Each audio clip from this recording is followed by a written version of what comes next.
What clouds are in your sky that you're paying more attention to the cloud than you are to your relationship with God and your relationship with yourself?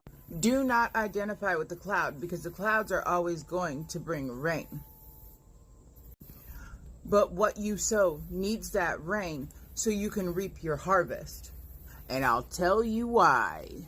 Today's word comes from Ecclesiastes 11, verse 3 and 4. If the clouds be full of rain, they empty themselves onto the earth. And if a tree falls towards the south or towards the north, in the place where the tree fell, there it shall be. He that observeth the wind shall not sow, and he that regardeth the clouds shall not reap. If you don't know, right now my family is experiencing a huge cloud. But it was my job to not become that cloud. It was my job to trust God and sow into that cloud and use my obedience of what the Lord told me to do last night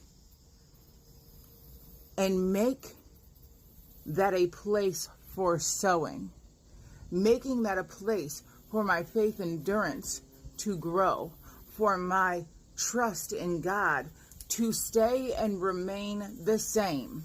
You cannot regard the clouds or the wind, because if you're only observing the wind, you are not taking that time to sow.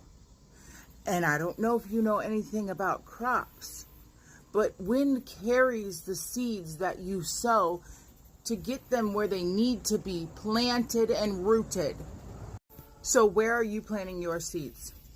How can you reap a harvest if you are only watching life go by and complaining and becoming the clouds?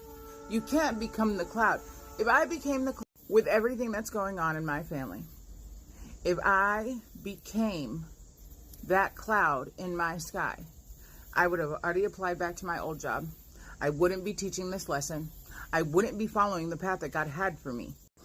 And if I was only observing the wind and allowing that wind to make my emotion, my tree would have fallen, because I would have fallen in sadness. I would have fallen in doubt. I would have fallen completely. But I chose to stand. I chose to stand in my trust. I chose to stand in my obedience. I chose to stand in my joy. And I chose to stand on the path and the purpose that God has for me. So what clouds are you identifying with? Are you identifying with depression? Are you identifying